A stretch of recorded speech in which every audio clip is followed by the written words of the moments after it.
Welcome in, everybody, to a new edition of the Patriots Beat podcast here on the CLNS Media Podcast Network. I'm Evan Lazar, joined as always by the math Alex Barth. I'm pretty sure they scored 24 points, though, Alex. Yeah, but the Hail Mary had nothing to do with the math. The Hail Mary was because the math had failed them. So I'll give the Chargers that touchdown. It was a very nice catch. I won't give the math that touchdown.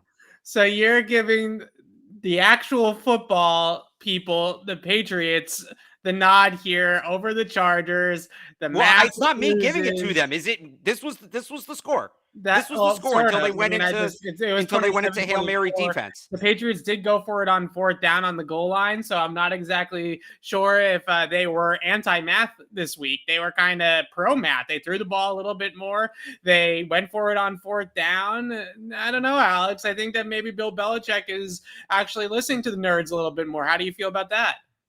I think he went for it on fourth down when it logically made sense to go for it on fourth down. I don't think that math factored into that decision. I'm not saying that the decisions that the math tells you to make are wrong. What I am saying is blindly following the math and using it as the end all be all and relying on it as a crutch to make your decisions is an issue. Sometimes the math and the logic line up, and that's fair, but not all the time. And the people who use it as the deciding factor and you can't discuss anything more, you can't consider anything more, that's where my problem lies. And it made sense to go for it in that situation. Now, the way they went about it, I'm sure we'll talk about that. But Bill's not a slave to the math. And, when we talk about kind of the things Brendan Staley does, right, does he necessarily consider other factors or does he just look at his spreadsheet? That's what I mean when I say the math.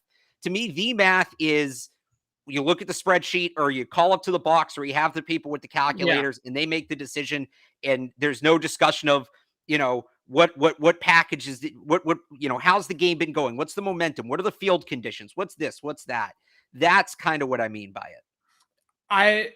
What you're saying basically is indictment more so on the baseball analytics community and how they view it in a lot of situations where you see in baseball, the starters only go in a couple of innings and the lineup changes that they make and the shifting and football is not that far behind. They're far behind in a lot of ways. It's starting to bleed in. It's starting to bleed in. And you're anti-math in baseball too. So I appreciate your consistency with this take. The interesting thing is, now we're going to talk a little bit here. This is the trade deadline special. I have to say that the Patriots did not make a move. It doesn't sound like at the trade deadline. We're going to get into why here in a minute. We're also going to discuss some of the other moves across the league and why it was relatively quiet. The NFL trade deadline is not the NBA trade deadline. It's not the MLB trade deadline where there's usually a million fireworks, right?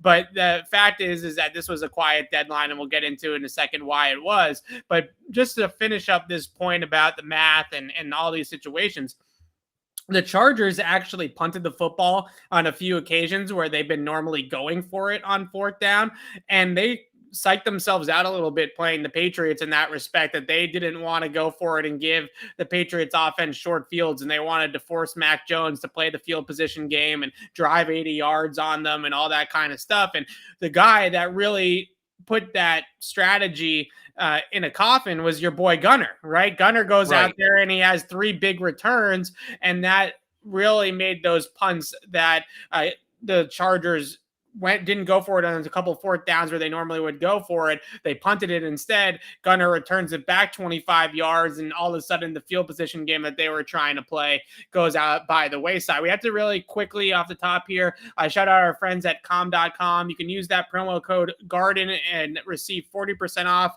a Com premium subscription. Do you know who uses Com, Alex? It turns out LeBron James. LeBron James. Mac Jones used it too. Maybe he does. LeBron James is a big com.com guy, though, so you can go ahead and sleep like the king, King James, that is, and go use com.com /garden, receive 40% off, and that's the promo right there. And then let's talk about the trade deadline. Then we're going to get into the Chargers and the Patriots, because it was a really fun matchup for the Patriots because they won the game for Patriots fans, but also just breaking down the different intricacies of this game will be a lot of fun here in a few minutes. But let's start with the trade deadline. We're now at 4:06 Eastern time. It sounds like the Patriots have not made a deal. We might get a deal or two trickle in here late at the deadline, right down to the wire. But some of the big names that people thought were hoping were going to move here at the deadline: Brandon Cooks, Odell Beckham Jr., Deshaun Watson for other teams interested, didn't happen, Alex. And I think the biggest reason why, talking to a lot of people around the league, was there was only so much cap space league wide. The average amount of cap space right now for the NFL is $6 million per team. And a lot of the teams that had a ton of cap space were not contenders. And if you're not a contender this year, then keeping that cap flexibility to use it next offseason and in the off seasons to follow is the best course of action versus buying somebody in season and dealing with the cap ramifications that way. So a lot of the teams that had space were not true contenders this year and were not buyers at the deadline. The teams that might wanted to buy that were on the fringe, like a team like the Patriots, only sitting there with about $2.6 million in cap space. We knew this going in, that the Patriots are going to probably be relatively quiet because of their cap situation. And you look at the trade that was made, the blockbuster yesterday with the Rams and the Broncos, with Von Miller going to Los Angeles because the cap doesn't exist in LA, apparently. A big reason why the cap doesn't exist for the Rams in that situation was because the Broncos are paying 90% of Von Miller's salary for the rest of the year. So a lot of the deals that you heard talked about today, Odell's name did come up a little bit. I think Brandon Cooks was staying put the whole time. Marlon Mack certainly tried to shop it. Fletcher Cox with the Eagles, that was one that came in late that they were trying to shop him around as well. But teams were willing to give up the compensation.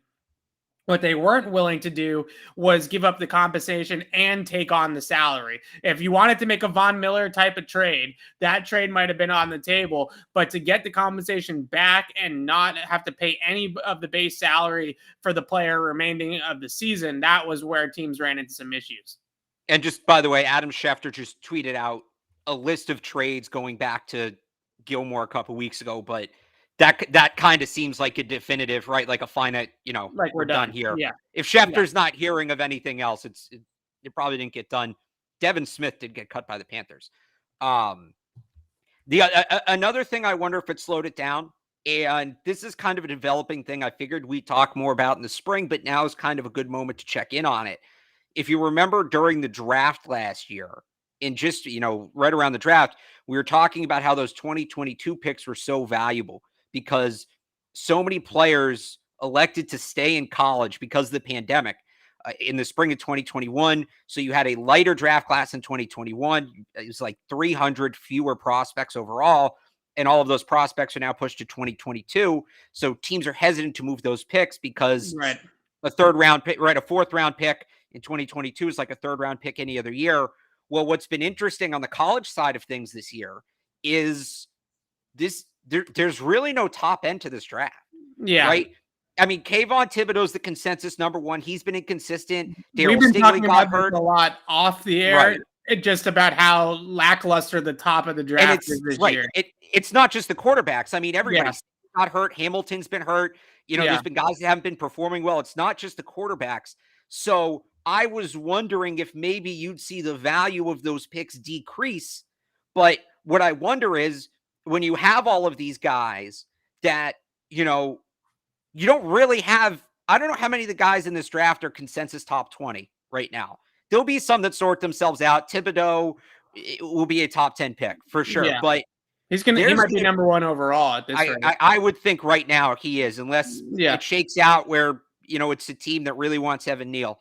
But anyway, my point being, I think that there's going to be a lot of players in this draft that are, anywhere between a late day 1 and an early day 3 grade. Like a lot of players in that range. And I think a lot of teams are going to see this as, okay, here's a guy who was a first round pick last year. He had a rough 2021, but everybody had a rough 2021. Maybe we can tap into it. And that's what the Patriots did this year, right? They drafted a bunch of guys who were better in 2019 than 2020. Right. So I wonder if now, like I might have been wrong in thinking that the poor play in college football this season was decreasing the value. I wonder if it's actually increasing the value of these picks, because when I say poor play, it's really just from the top of the draft class. It's not like the middle's been bad either. Everybody's just kind of in one big group, and it will get sorted out a little bit, but it's not sorted out right now. You haven't had the combine. You haven't had all of these things. So I think that this was a sign that those 2022 draft picks, teams are more hesitant to part ways with the draft picks for this year. I think it's a sign that these draft picks are perhaps even more valuable than we initially speculated back in the spring.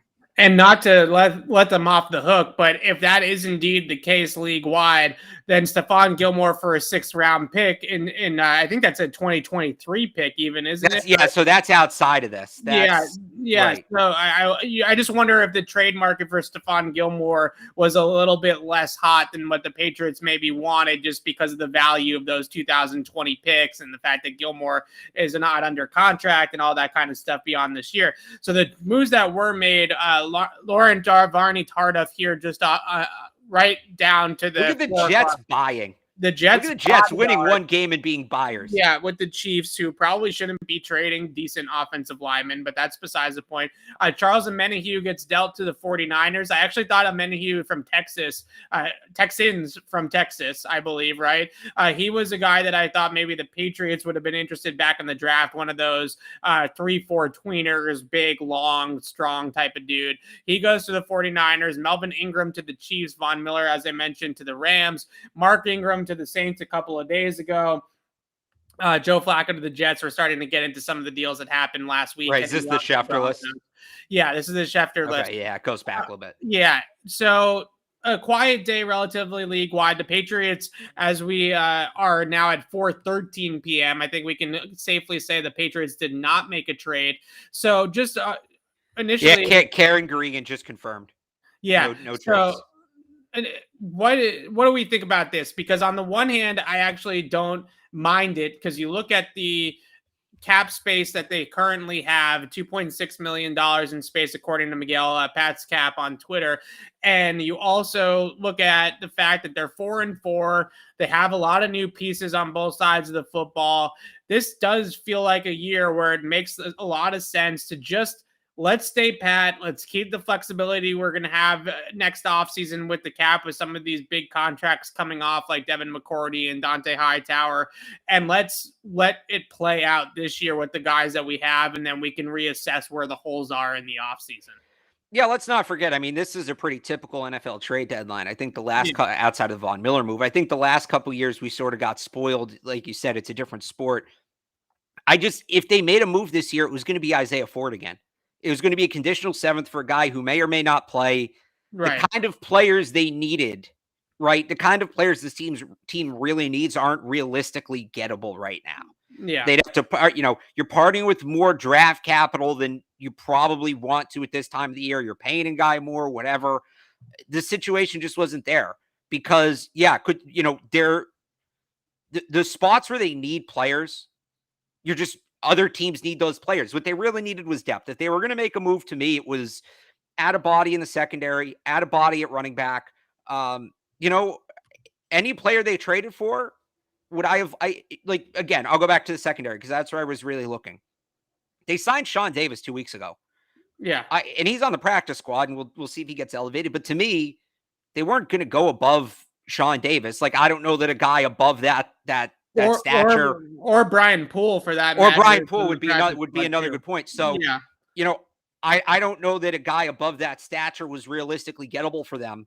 They get those guys in the building. They didn't have to give anything up. Right. So that's their deadline moves to me. And I know it sounds like a cop out, but the team's 4-4 realistically, unless you're in a spot like you're the Rams, where the Rams might be the best team in football. You're not going to spend a ton at the deadline. That's just not how this works. So I'm fine with them passing on it. I'm happy they didn't sell. I think that's a good sign. The win over the Chargers probably solidified that. If there was any thoughts of selling, they're gone after the win over the Chargers. But it is what it is. I'm fine with it. I never expect much at the NFL trade deadline anyway. So I think they're in a good shape. The one name that I mentioned, Cooks, I mentioned Odell, which wasn't going to happen, at least not now. Maybe. Why do people want Odell Beckham? Like, look, he's a name that they know, right? And I know he's a name, but he made one. What has he done since that catch? Like, in all honesty, what has he well, done? I mean, he's had 1,000-yard season since the catch, but I know, but he's not. he's not. He does look like not he's maybe. special. He does look like he's maybe lost a half a step, right? He's in an offense yeah. that was literally built around him, and he can't figure it out. Yeah, I think that not making a move for the Patriots is exactly what I expected, and I 100% agree with it at this deadline. You know, a lot of people are looking for like Odell, right? I just mentioned. We did. Hang on, we did have a late trade break in here. It doesn't involve the Patriots, but the Broncos traded rookie cornerback Kerry Vincent Jr. to the Eagles for a 2022 6th-round pick. So, looking at the moves across the board, right, that were made. The fact that Kyle Fuller didn't get moved by the Broncos, Desmond King didn't get moved by the Texans. Those are two of the cornerback names that were out there that people were gravitating towards. Kyle Fuller never made much sense to me. He hasn't been playing very well. He hasn't been a player that's been comfortable in a lot of man coverage systems. He's more of a zone coverage type of guy. Now, maybe the Patriots are going to do more of that, but they're still going to want to lean on some man coverage, assignments and schemes. They're not going to go full zone, right? So that's not a great fit. They had to take on some money to do it. I wasn't in love with the Kyle Fuller move. Des King would have been interesting just because he is a nickel. He does play in the slot. That might have been a little bit more their type or their cup of tea. But ultimately, those two guys, Fuller and King, yes, they are names that maybe folks recognize, but at the same time, they're not really players that are true upgrades over Jalen Mills and over Miles Bryant, especially when you factor in Miles Bryant's versatility and what he can do in different spots in the defense and different roles. It wasn't a really huge upgrade for them anywhere. So that, to me, why get these guys in the building and then try to get him to surpass a Jalen Mills who's been here since the spring, right? And not have these guys get up to speed and be ready to play.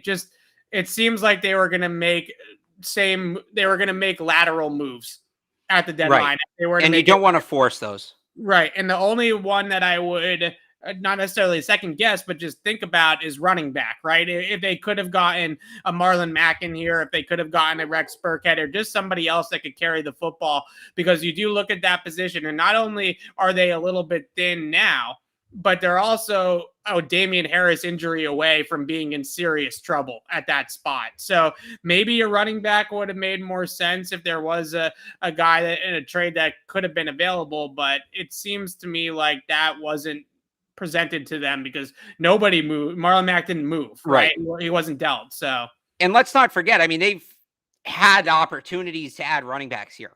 Yeah. I don't know why suddenly they would have made that move now. They've needed to make that move for weeks and they haven't done it. And I don't know, they need to give anything up. There's still free agents out there. Duke Johnson's out there. I think would be a good addition. I'll bring up Todd Gurley's name again. I don't know why 38-year-old Adrian Peterson signed before 27-year-old Todd Gurley. Maybe you can explain that one to me. I don't think Todd Gurley was that bad last year. Timeless. That's why. I mean, don't get me wrong. It's nothing against Adrian Peterson. I love Adrian Peterson. I love that signing. My favorite running back in the league, potentially replaced by my second favorite running back in the league. Patriots excluded. Can't hate that. But yeah, there's still free agent running backs out there. Marlon Mack is kind of an exception because we know he was available. We know he'd be an upgrade. Anybody else? I mean, I don't know that you're going to get an upgrade for Ramondre Stevenson. No. They're hesitant to play him, but he's been playing well, right? So they weren't going to get an upgrade at any. I don't think they were going to get an upgrade at tackle, wide receiver, corner, or running back in this trade market. It wasn't there. The move wasn't there for the Patriots perspective, from a cap perspective, to make a move for a stud wide receiver like an Odell, who I think was available if you made the right call and you made the right offer. That move wasn't possible based off of the way that the Patriots are set up cap-wise, and it just didn't feel like there was a move that was going to upgrade with the space that they had at any spot, really, besides the only one thing that I could say would be potentially running back, because you just need a body there. It's not even so much. But again, then Then why not just dip into why not just dip into free agency if you just need a body? Yeah, that's probably what they're thinking. They probably have an emergency list of running backs that if Damian Harris were to go down or Brandon Bolden were to go down, that they have a list of running backs that they like. The one name that is all over the chat, Alex, that we need to bring up is Desean Jackson, who was not love Desean Jackson. People love Desean Jackson. What's not to love? I mean, he's speed kills. Great right? player, great player, fun to watch. Been doing it forever. I just like personally one of my favorite receivers to. There's very few players in the league left that I can say I watched growing up. Deshaun Watson came in the league, what, 2008, right? So I was around there, yeah, like 14, 15. Like I watched him in high school. So there's not many players I can say that about anymore. But yeah, love Desean Jackson. I hope he gets a chance to go win a ring. I do. So the Rams, I guess the report this morning, I think it was from Mike Garafolo, was that he was going to get released if they couldn't find a trade partner today. So Desean Jackson could be getting released here. I don't know. We've talked about this on the show last week, I think, because Desean Jackson's name has been out there for a while now, that the Patriots have had ample opportunities to bring Desean Jackson in. They've had 3 or 4 chances where he's just a street free agent waiting for some team to come and knock on his door and sign him, and it's never happened. So I don't know what would change now versus some of the other instances where the Patriots had an opportunity to sign Desean Jackson. Yeah, I don't see, and they have Nelson Aguilar, a little redundant. They don't, as much as it would be nice if they'd put the two of them on the field at the same time and put some speed on the field. Yeah. I don't think that's something I don't think they would see it that way. Right. I think they'd see as good as Desean Jackson is. I think they'd see him as a redundancy. So I don't think they'd bring him in. Yeah, a guy like Desean does feel a little bit more John Brown. Those guys feel more redundant to Nelson Aguilar than, let's say, Brandon Cooks, because Brandon Cooks can be a true boundary outside player. Brandon Cooks a better player. Yeah, whereas John Brown and Desean Jackson at their best are guys that play more out of the slot, and that's that speed slot Tyreek Hill type of role, right? Where you get them on the deep crossers and things like that from inside the formation. That is exactly how the Patriots got that 44-yard completion in Nelson Aguilar on Sunday against the Chargers, was putting him inside and having him run the deep over from the number 2 spot. So that those players seem a little bit more redundant than Nelson Aguilar. Cooks, I don't think, was available. Hey, look, I got to be honest. Did John Brown get cut? I keep seeing people say John Brown. Yeah, I don't know. I must have missed that one, but I'm trusting. He's if they're not gonna, if you're he was available. Yeah, he is a free agent. He was available, or is still. Didn't he get signed for a quick second and then maybe? I think he did. I would say that if you're not going to sign Desean Jackson, you're not going to sign John Brown. Desean Jackson's better to John Brown. So segueing into this Chargers game, because there's just not a whole lot left to talk about with the trade deadline. The Patriots didn't make a move. If you're coming in late, no trades for the Patriots. They stayed pat at the deadline. I guess they did make the Gilmore trade. Was that 2 weeks ago now? But in terms of trades right now on Tuesday, no deals for the Patriots. Segueing into this matchup against the Chargers, the one thing I find interesting, I got it. The nerds lose. All right. The one thing that I find interesting is just reading the chat, and based off of things that we've talked about with people in the chat in the past, in the comments, and all this stuff about the Patriots needing a wide receiver. Everybody's desperate for the Patriots to add another wide receiver. And I watched this tape against the Chargers, and I got to be honest, guys getting open was not the issue, right? Guys getting open on offense was not the issue. They had receivers that were open. They had opportunities to push the ball down the field. Unfortunately, I thought early on the offensive line struggled a little bit in pass protection, and they kind of got they got into the game a little bit more as it went on. They were not Mac Jones was not very good in this game in the first half. He missed some throws. He's a rookie quarterback. No one's killing Mac for missing a couple of throws in his rookie season, but they were open receivers, and Mac didn't play particularly well. But with that said, just starting with the offense, Alex, they executed late, which is something that they hadn't done all year long up until this point, I would say, to a degree. And most importantly, there are 3 boxes that Mac Jones checked, right? He executed late. He hit the big plays when they presented themselves, like the one to Aguilar, the Hunter Henry crossing route, the plays on the final drive to Myers and N'Keal Harry. And the third and most important thing, he protected the football, right? And you look at the other side and you look at Justin Herbert turning the ball over twice and throwing a pick six. That's what ended up being what decided the game. So I think that in a lot of ways, this was not Matt Jones's A-plus game. This was not a perfect game by any means for the Pats rookie, but these are the types of games that you like to see them gut out. When the quarterback is not at his best, they're still able to put up enough offense to get the win. Yeah, I'd say this might have been Mac Jones' worst game as a pro. And I know people will say his accuracy was all over the map. Yeah. Right. I know people will say he threw 3 picks against the Saints. And, statistically, that Saints game is his worst game. But the offensive line was brutal in that game. I mean, he was constantly off his back foot. I actually thought, overall, I thought the offensive line was good in this game. When you consider the fact that they're facing, that Chargers defense and Joey Bosa. Right. I thought they did as well as you could expect it. Outside of those 2 holding penalties. Right. I mean, pass blocking. Yeah. I think this offensive line did kind of as much as you could ask them. I'll say with Mac, the good and the bad, he did miss some throws. He certainly missed some throws, highlighted by what should have been a touchdown to Kendrick Bourne in the end zone, overthrows him a near turnover. The Patriots end up stalling on downs down on the goal line as a result of that. But he missed throws. He wasn't accurate. He made all the right reads, right? He was throwing to open receivers. He didn't hit them. So I know, people will be worried about it. Could it be a trend? Absolutely. I don't think it's a trend. I think he had a bad game. Sometimes quarterbacks have bad games. It happens. Even Tom Brady's had a bad game or two. So, I'll chalk that up as his accuracy was a little off. It seemed like it got to him mentally because when he came out of the half, he was doing much better. I think it just sort of built up a little bit. Yeah. And then once they came out of halftime, he sort of readjusted himself. But like you said, guys were getting open. And the late game execution, I texted you. I think I texted you. I texted somebody during the game. I was like, here we go again, where the defense is playing great. The offense can't do their share, and the defense is going to get burned late in the game because of it. And it didn't happen. The defense comes up with the big play. The offense comes up with the big drive. That fourth quarter drive, that was old school. That was old school Patriots football. And they did it for the most part throwing. They sprinkled in the run there to run clock, but they got down the field by throwing the football on that last drive. And it was great to see that. Yeah, go ahead. Yeah.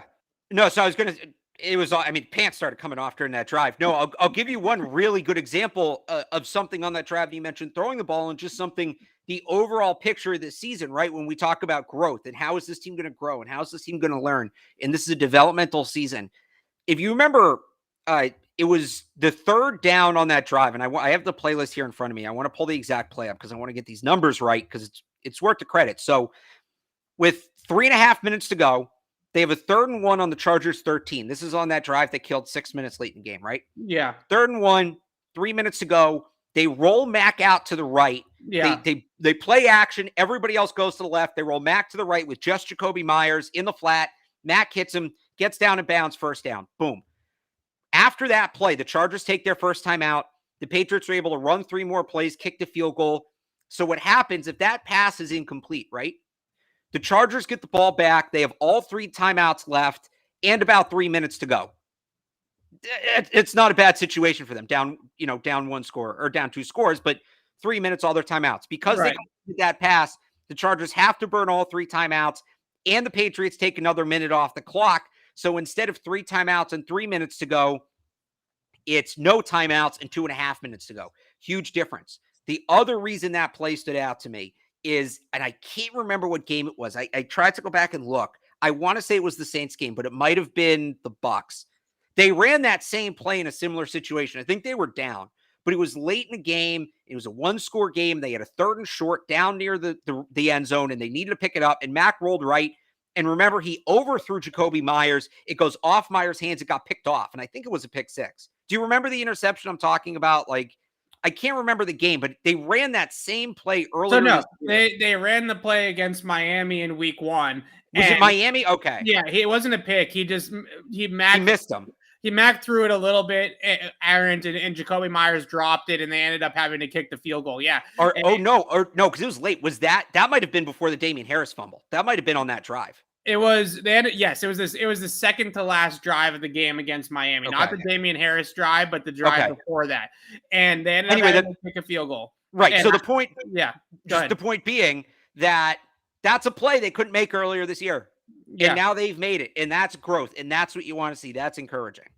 They've made it a couple of times actually. They've made it since then. I think they've ran that play 4 or 5 times since then, and they've hit it every single time. Right. And they hit it in that spot. Yeah, they had it in week 1. They just didn't. The throw was a little bit off, and Myers couldn't corral it. So they've had that play up in their bag. They ran it last week on 4th down against the Jets. Yeah, they ran it, and they did it successfully on that play as well. So there's a lot of things that you really like about this offense, but for the most part, I think what the best part is that last drive is how many times have we seen the Patriots with Tom Brady put that last drive together and put the nail in the coffin. Now, you would have liked to have seen the defense not give up the touchdown late and make the onside kick a thing. But at the end of the day, the defense gives up a touchdown there. I think there was 10 seconds left. I don't fault them. Jalen Mills could have played that ball better, but overall, I mean, it's Hail Mary. They didn't let him score quick. That's what you're doing there. If they're going to score, they need to score. So if they're going to score, that's fine. Just don't let them score quick.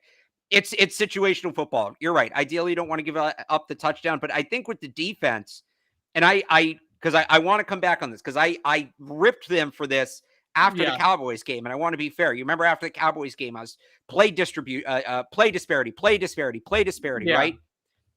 In this game, this time around, the Patriots outsnapped the Chargers 75-58.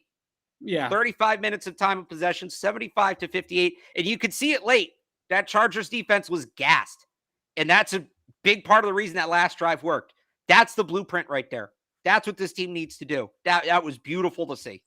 Yeah, so it's a really the finishing of the game is really what stood out the most to me, along with the fact that they actually showed some mental toughness in a game.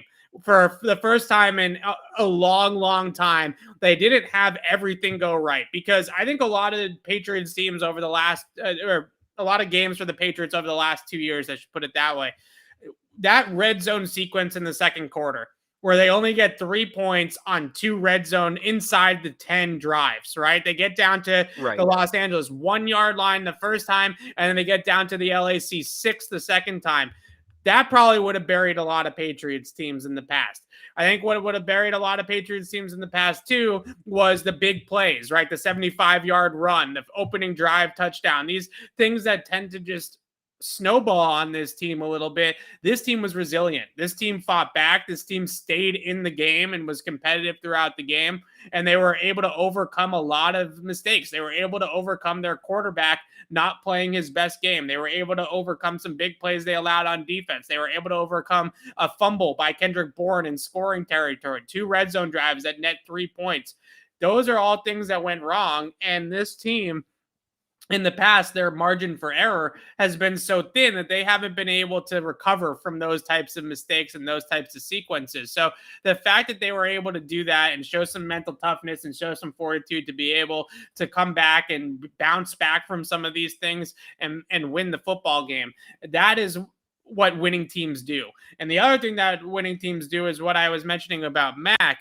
And how many times, Alex, because Tom Brady had a ton of Hall of Fame caliber games with the Patriots, right? But he also had those games where he just didn't have his best stuff, but he did just enough in the game. He didn't turn the football over. He made the throws when the throws presented themselves, and the Patriots won the game with good play in all 3 phases, right? They just outclassed the other team in all 3 phases, and they still won the game.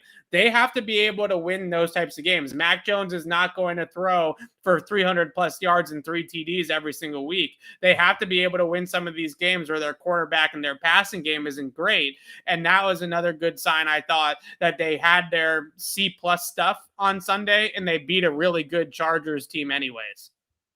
Yeah, you got to win games like that. That's what we thought it would be all year, right? That really is. And then obviously Mac's been better than expected, but you have to be able to win games like that. And it's like, because I think they've overall, especially offensively, I think they've played better in losses, but we were worried about how thin the margin for error was going to be. And when the defense plays like that, which I think they're capable of on a regular basis, when the defense plays like that, that margin for error gets a little wider. Yeah, Mac ran for a first down. He also threw a bomb to Nelson Aguilar. And so a lot of those narratives that Mac has some noodle arm and can't move, right? Those That too, yeah. Those are narrative really busting starting to game. go out the door a lot quickly here. I mean, well, to be fair though, I mean the three, that was a complete Mac buster game both ways, because you're right. He's not narrative. He runs for his second first down in 2 weeks. He has a noodle arm. He hits a throw down the field. He's got pinpoint accuracy. He's missing open wide receivers left and right. I mean, it was just an antithesis game for Mac Jones. However, nobody won in the Mac Jones discourse on Sunday. I don't think the pro Mac people won. I don't think the people against Mac won.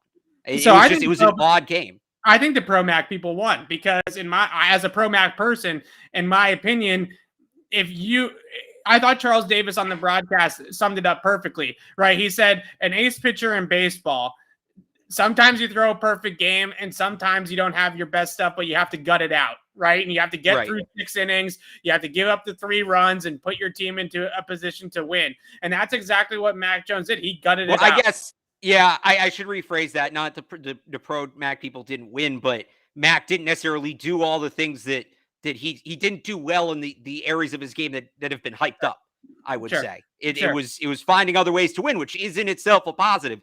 Like you just said, I mean, he adjusted and found a way to win, but the things that we've been hyping up, the accuracy and all of that, it was odd. It wasn't there. But I don't think that'll be a trend.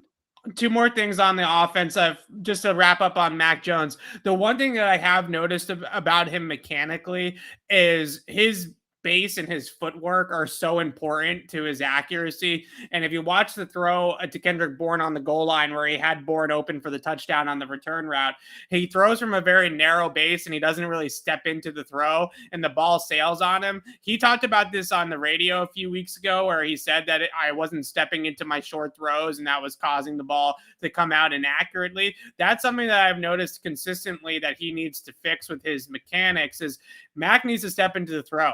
Right. He needs to have that willingness to step into that throw and be able to push the ball down the field that way.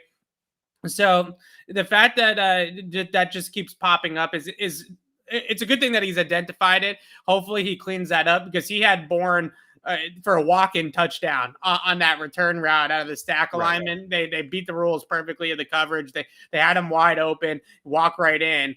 And it just wasn't the throw wasn't there. And I went back and watched the throw a bunch of times, and it really felt like his footwork and his base narrowed on him, and that's why the ball wasn't where it needed to be. So look for that when you watch Mac Jones, and when the ball tends to spray on him a little bit, it seems like it has a lot to do with his footwork and not stepping into the throw. The last thing I wanted to talk about on the offense was the offensive line, because I asked Josh McDaniels this morning about why it took so long for them to move Mike Onwenu back to right tackle. And I thought he gave an explanation I was kind of expecting to hear, but a really good explanation nonetheless, about how back in training camp, they felt like Mike Onwenu was going to play guard. They repped him at guard basically all summer long, and they were trying to develop him at guard. And now they have been able to get him more reps at tackle as the season has progressed. In season practices, they've been able to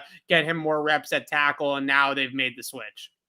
Yeah, I mean, that's kind of what we talked about, right? When people were asking earlier in the year, it just sort of felt like they wanted to give guys a look at other positions, Onwenu included. But I mean, I think we have our answer. He's a tackle. Because not only do they need him at tackle, I think he's played better at tackle than he has at guard. Yeah. So he's pretty good. I think he's a tackle. He was good at guard. He was good at guard, but he's better at tackle.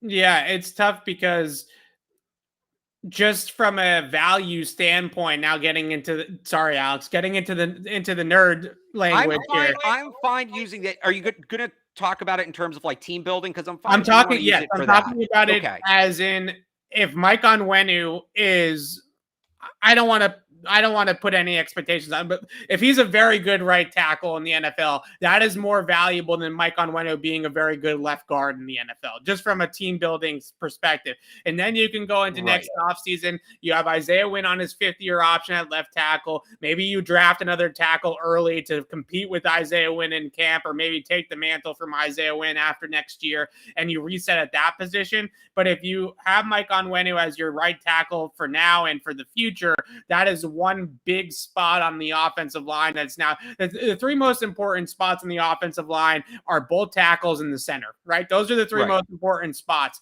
So playing him at left guard, maybe Mike Onwenu might develop one day into an all-pro left guard. He has got that ability. He's got that power and the play strength and the movement and the smarts and all that kind of stuff to be an all-pro player at guard.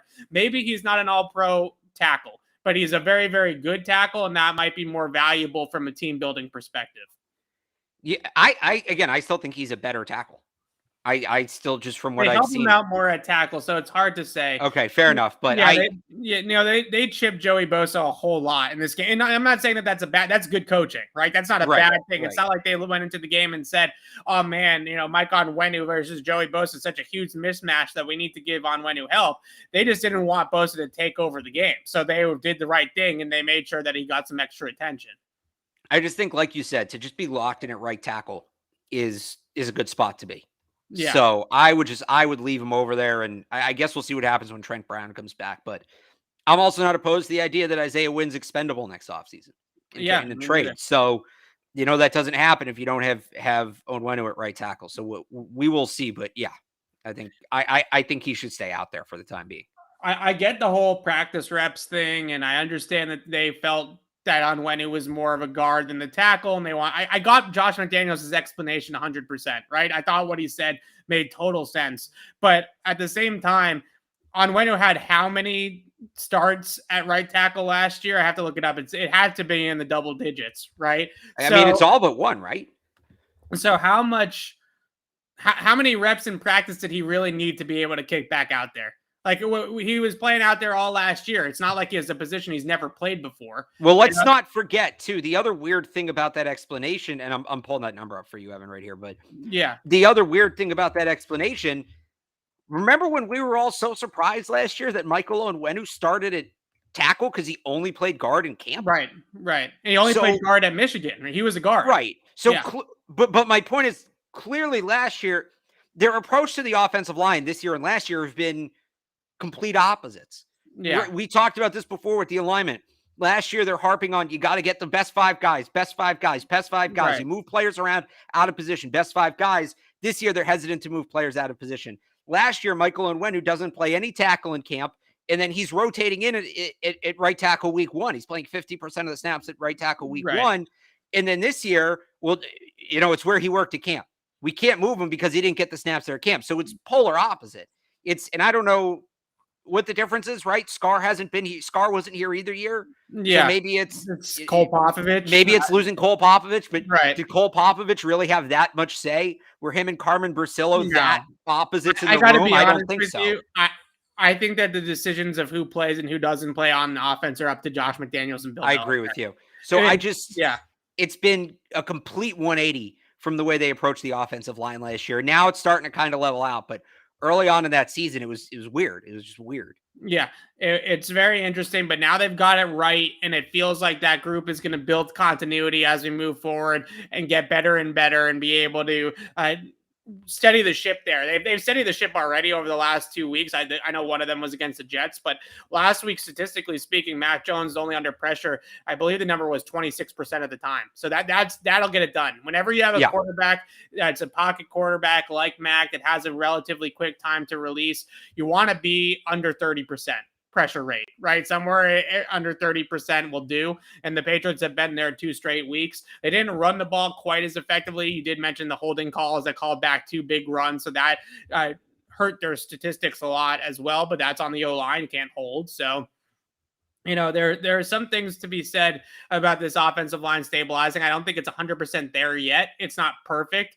They need to put together I guess against the Jets, they more or less had a complete game, but it was the Jets, right? So they need to put together a complete game against a good opponent. They'll have another chance against Carolina, who has a great defensive front. They have multiple guys that are tough to block. Brian Burns, Hassan Reddick, Derek Brown. That's a mean Carolina defensive front. So they'll have another opportunity to prove that there. Let's move over to the defense, though, for the Patriots in this game against the Chargers. What can you say? I mean, just a great performance. I thought from the beginning. I've been trying to tell you guys, this defense is legit. It's better than people are giving it credit for. That's for sure. I have people in my mentions all the time talking about how this defense stinks and the linebackers are slow and they have nobody to cover. And the only good player is Judon. The Patriots defense right now is 11th in DVOA. They're 8th in points. They're 13th in yards. They are an above average defense. Points. That's the whole conversation. Points. But points are, you gotta talk about some of the other factors. If you want to throw in DVOA, I'll let you throw in DVOA. You don't need to go to yards. Because points is a lot about what the offense is doing too, right? And I think the sign of a good defense is regardless of what the offense is doing, they can stop it. You can't be one-dimensional defensively. Yeah. So I think the fun thing about this defense is two things. One, they're playing a little bit more zone. And I wrote about this today. They were 76% zone last week against the Chargers. They're playing more zone over the last couple of weeks. It feels like the line of demarcation was that Houston game, right?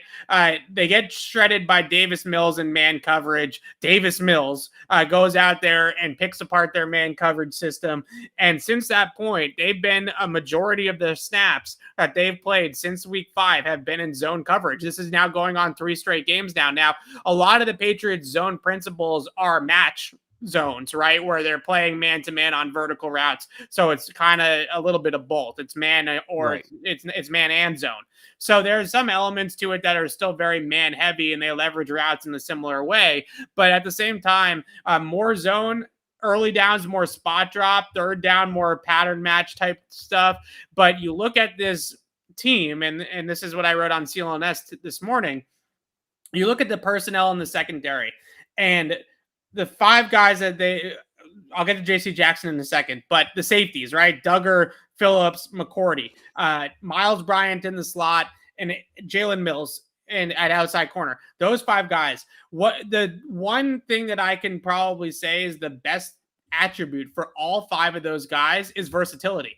Right? Their ability to move to different spots and play different assignments. So if you pigeonhole those guys all to man coverage responsibilities, now it's just mano-y-mano, right? It's my guy against your guy. It's not as complex as a zone coverage. But those 5 guys can all play different spots in the zone. They can move around. They can play boundary. They can play up. They can play down. They can do different things with their coverage and their rotations as a result of that.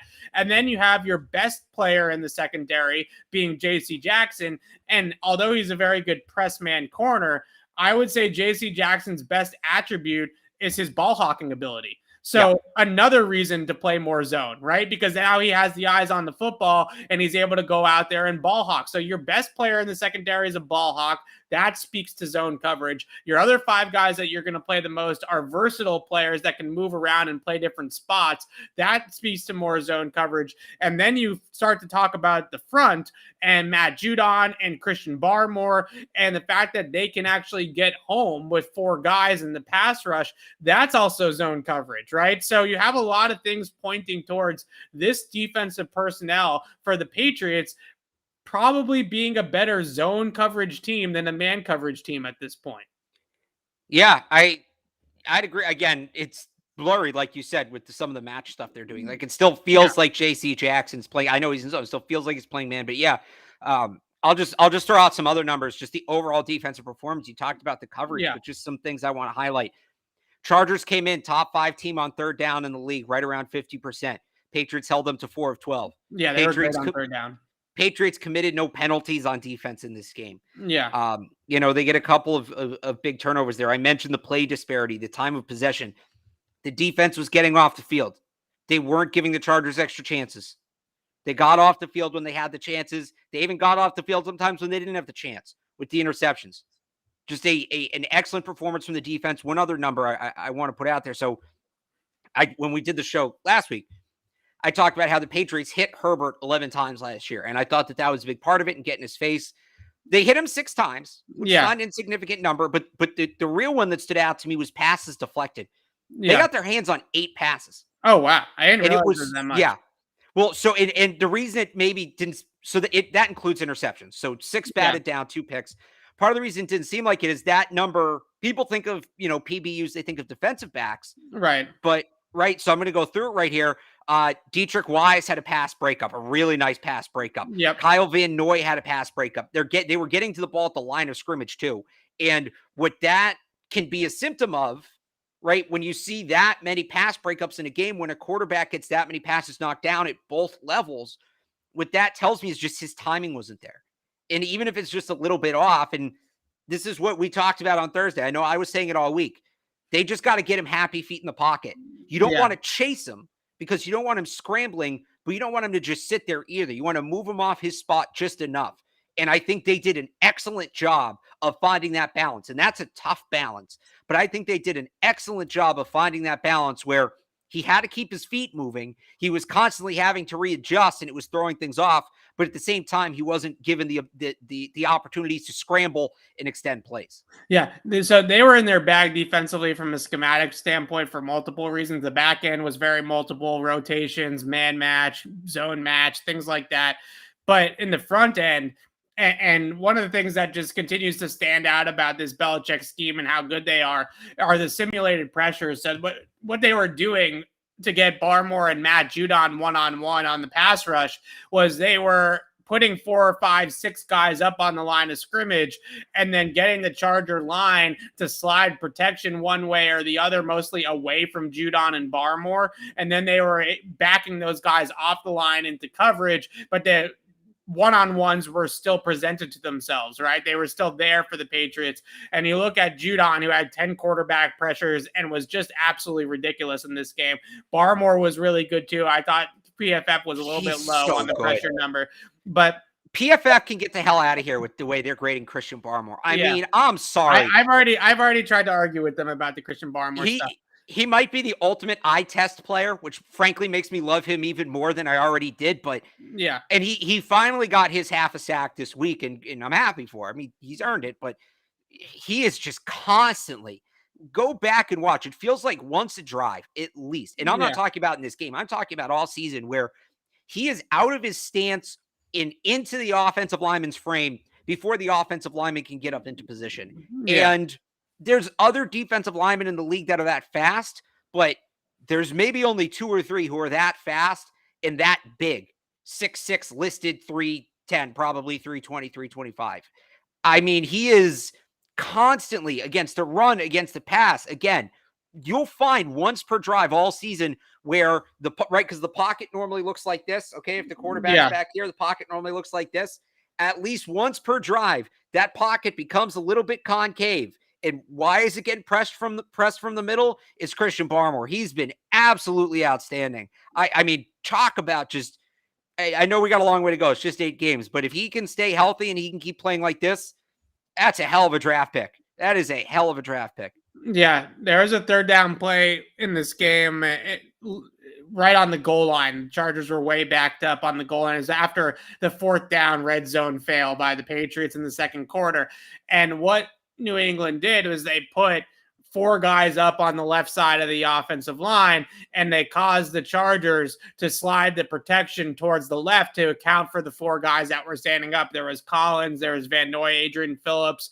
They were all up over that left side, and then they dumped all those guys off the line of scrimmage, but the protection call had already slid to that side, right? So the Chargers slide the protection to the left, and then on the right-hand side, and the Patriots just scheme it up so well to get the right guys in the right spots. On the right-hand side is Christian Barmore one-on-one against the right guard and Matt Judon one-on-one against the right tackle. Well, you can guess how that turned out for the Chargers, right? The play got blown up instantly by those 2 guys. Barmore slants inside on the right guard and just penetrates the line immediately, flushes Justin Herbert out, and then Judon just closes down and makes sure that he doesn't get out on the scramble, and they are able to get it, force an incomplete throwaway, and they have to punt from their own goal line. So, and how about the two-man game those guys are playing at times? Oh yeah, I mean those guys they're a force when they're together on the same side of the line, and they're able to scheme it up with those creeper pressures, with those guys standing up over the left side. They're able to get one-on-ones with only rushing. That was a 3-man rush. Right, that ends up being a 3-man rush, and they drop 8 players into coverage. But just the threat of bringing that pressure from the left-hand side is all you need. You don't actually have to rush those guys. So a really cool rush plan by the Patriots, and that's forming over the last couple of weeks. I would say with their ability to just threaten pressure, but then back off and out of pressure, because I think what they've been finding from it, other than the Miles Bryant from the slot blitz, which is undefeated, that's worked twice in 2 weeks. The blitzing up the middle, the linebacker level, it's just too easy for these quarterbacks. Every single offense has a pre-programmed hot for the middle linebacker blitz, right? It's just automatic, and you're pulling these guys out of the middle of the field coverage, and you're trying to cover the back end with 6 guys, and it's just too easy for these opposing quarterbacks. So now they're just showing the pressure, then they're backing off, and they're rushing 3 or 4, and they're getting one-on-ones for their best guys, and that's what's allowing them to get home. And if they continue that formula and they can keep getting Barmore and Judon those one-on-ones, then the pass rush will stay alive, and they'll be able to drop 7-8 guys into coverage and play these zone match principles in the back end, and they'll be able to cover it up. So I really feel like this defense is coming along. Do they have the secondary talent that they've had in years past? Absolutely not. They don't have the Stephon Gilmore back there. Devin McCourty's not exactly the same player as he once was. They don't have the depth at cornerback, but they have that ability with a lot of really smart, high IQ players in the back end, I think, to do some complex stuff. And then you'll hopefully allow guys like J.C. Jackson and Kyle Duggar to roam around and potentially hunt for the football a little bit as well. So a fun chess match from Bill Belichick and the Patriots defense. Seems like they've also, we've talked a ton about the offense and them finding their way and them finding a formula just because of the rookie quarterback and the storyline of Mac Jones being such a great storyline for this team. But it feels like the Belichick finding the answer on defense and finding his way on defense has flown under the radar a little bit just because of the Mac conversation. And now all of a sudden we talk about McDaniels learning the strengths and weaknesses and adjusting the offense to fit the play personnel. Now it feels like Bill's doing the same thing on defense, where they're starting to find the personnel. They're starting to figure it out. And a guy like Adrian Phillips is a perfect example of somebody that can play at all 3 levels of the defense and move those guys around and make it complex and make it hard to decipher for these quarterbacks. And that's exactly what you want to see. A lot of hate on Jalen Mills too. And I can understand it. His targets-based metrics, Alex, are terrible. He's given up I think maybe the highest passer rating in the league right now, depending on how you filter it. But at the same time, the Adrian Phillips pick 6, guess who's the guy that has the coverage on Keenan Allen to force the throw into the flat to the tight end? It's Jalen Mills. Jalen Mills, right? Right. So, look, I get that Jalen Mills has had a rough go over the last couple of games. He's definitely not a shutdown corner by any stretch of the imagination, but he did make a really key play on that pick 6. It was one of the few times in the second half that the Patriots played man coverage, and they used a robber or a cut player with Devin McCourty to bracket Keenan Allen in the middle, and they forced Justin Herbert to his second read of the tight end in the flat. And Jalen Mills, perfect leverage, perfect positioning, got him away from Keenan Allen and forced him to throw the ball elsewhere. And that's exactly why that pick was made. So you can dog him for the touchdown at the end of the game. You can dog him for some of the plays that he's made over the last couple of weeks, but let's also give him some credit for a really good coverage play there at the end of the game on the pick 6. Anything else, Alex? Trade deadline stuff. We mentioned it all at the top of the show. I've seen Desean Jackson got released. We know. We got that covered. We talked about it. Yeah. I've seen that a million times in the chat. You can go back and listen to our conversation about if the Patriots should be interested in or not in Desean Jackson. But on to Carolina now, Alex. Yeah. this is a good Panthers defense. I'm not going to say it's a good Panthers offense. They've lost their way since Christian McCaffrey got hurt, but they are very, very good defense as well. And top 10 in most metrics, an amazing front, like a really, really difficult front to block. Burns and Reddick off the edges are as good as it gets as a pass rush tandem. Derek Brown's an immovable object. Daquan Jones is a really good interior rusher as well. Shaq Thompson from the second level.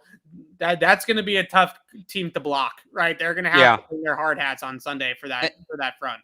And then I'd throw in, I really like Jeremy Chin too. I think he's a good player, and so and then obviously Gilmore. So no, it's another good game. I don't think they're quite as good as the Chargers overall, but like you said, I think that defense is legit, and the new, and I don't know if we call it the new offensive line or the old offensive line, whatever it is, going to be put to the test, and it should be a good one. Yeah. Do you think Sam Darnold's going to see ghosts? We think we're going to see a repeat of that? Is he going to play? I don't know. I would almost. Is it crazy for me to be more afraid of PJ Walker? Oh, I am. Oh, I totally am. Who do you want? A guy who wasn't good enough for the Jets, or the only man in XFL history to win the league MVP? I mean, it's a no-brainer. Not only can PJ Walker play, he's the kind of quarterback that's given them trouble the last couple of years. He's maybe not as good as some of those other guys, but like I think back to that Texans game last year and some of the fits Deshaun Watson gave them. Obviously, PJ Walker's not as good as Deshaun Watson, but he can do some of what Deshaun Watson did that the Patriots really struggled with in that game.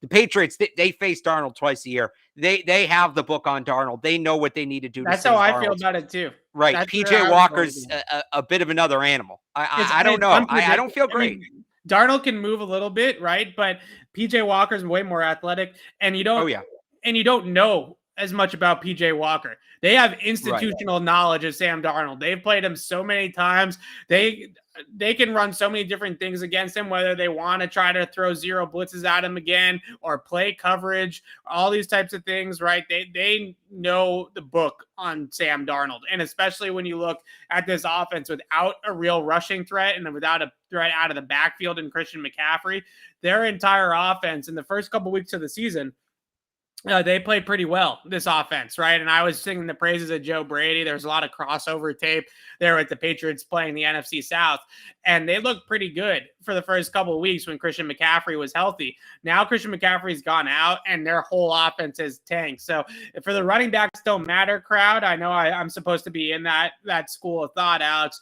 Christian McCaffrey feels like one of those guys that truly the whole offense ran through him, right? And I don't necessarily know if it was from a Carolina perspective that the offense was running through him, or if defenses were game planning to number one item, let's stop Christian McCaffrey, right? And now that probably a little bit of both, right? Now that number one option isn't there anymore, they can focus more on DJ Moore and Robbie Anderson in this passing game, and that's why you're seeing less plays in the passing game from Sam Darnold in Carolina. But I don't sleep on this Carolina defense. This is a very good Carolina defense. They run more of like a zone blitz type of scheme. They're not very, very man heavy, at least not yet. We'll see if that changes with Gilmore now in the mix. But this is a very, very good Carolina defense. So Alex and I will talk about the Panthers matchup with the Patriots later on in the week. This has been the trade deadline special where absolutely nothing happened. So we talked a lot about the Patriots win over the Chargers.